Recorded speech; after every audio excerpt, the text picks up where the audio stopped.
Shri M S Venugopal എങ്ങനെ കാണുന്നു കോൺഗ്രസിന്റെ ഈ പട്ടികയെ? ലേറ്റ് ആയിട്ടാണ് പട്ടിക വന്നത്, പക്ഷേ ഇത് പൂർണ്ണമായ ഒരു പട്ടികയല്ല, ഇനിയും ബാക്കി കിടക്കുകയാണ്. അല്ല, ഞാനതിനോട് യോജിക്കുന്നില്ല. കോൺഗ്രസ് ആണ് ആദ്യം പട്ടിക പുറത്തിറക്കിയത് എന്നേ ഞാൻ പറയുള്ളൂ. കാരണം കോൺഗ്രസിൻ്റെ പട്ടികയിലാണ് ഐഷ പോറ്റി വന്നത്, അതുപോലെ തന്നെ ജി സുധാകരൻ വന്നത്, എ സുരേഷ് വന്നത്, കുഞ്ഞിക്കണ്ണൻ പയ്യന്നൂർ വന്നത്, ഇപ്പോൾ കെ ടി ഗോവിന്ദൻ മാഷ് വരാൻ പോകുന്നത്.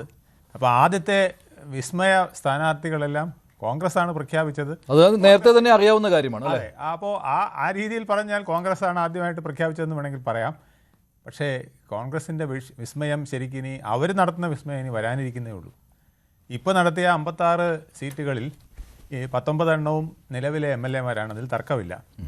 പിന്നെ വട്ടിയൂർക്കാവ് കെ മുരളീധരൻ മുതൽ ധർമ്മടത്ത് അബ്ദുൾ റഷീദ് വരെയുള്ള സ്ഥാനാർത്ഥികൾ ഇപ്പോൾ പ്രഖ്യാപിച്ചതിൽ ആർക്കും തന്നെ വലിയ വിരോധമോ എതിർപ്പും വരാത്ത, ഇതൊരു എതിർപ്പില്ലാത്ത ഒരു ലിസ്റ്റാണ്.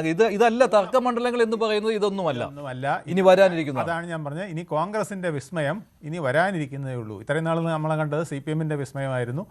ഇനിയിപ്പോൾ കോൺഗ്രസ് സ്ഥാനാർത്ഥി ലിസ്റ്റിലെ വിസ്മയം ഇനി വരാനിരിക്കുന്നതേ ഉള്ളൂ. അത് കെ സുധാകരൻ മുതൽ ഇനി അടൂർ പ്രകാശ്, MK രാഘവൻ എന്നിവരെല്ലാം ഇപ്പോൾ MK രാഘവൻ ഇതിനകത്ത് നോക്കുകയാണെങ്കിൽ കണ്ണൂർ ഒഴിച്ചിട്ടിരിക്കുകയാണ്, പിന്നെ കോന്നിയും ഒഴിച്ചിട്ടിരിക്കുകയാണ്, പിന്നെ മറ്റ് MP-മാർ മത്സരിക്കുവാൻ സാധ്യതയുള്ള സീറ്റുകൾ ഇതിൽ കാണുന്നില്ല. ഇതിൽ വന്നിട്ടുണ്ട്. സുരേഷിനെ KPCC പ്രസിഡന്റ് ആക്കുമെന്നാണ്, അങ്ങനെ ഒരു വിസ്മയമാണ് ഇപ്പോൾ കേൾക്കുന്നത്. അപ്പോൾ ബാക്കിയുള്ളവരെ അങ്ങനെ തൃപ്തിപ്പെടുത്തിക്കൊണ്ട് പോകാൻ കഴിയും MP-മാരെ എന്നുള്ളതാണ് ശരിയായ വീക്ഷണം. അല്ല, ഉണ്ടെങ്കിൽ തന്നെ ഈ 2 പേരെ കാണാൻ സാധ്യതയുള്ളൂ, അടൂർ പ്രകാശും അതുപോലെ തന്നെ കെ സുധാകരനും. പക്ഷേ അതുണ്ടാകുവാനുള്ള സാധ്യത കുറവാണ്.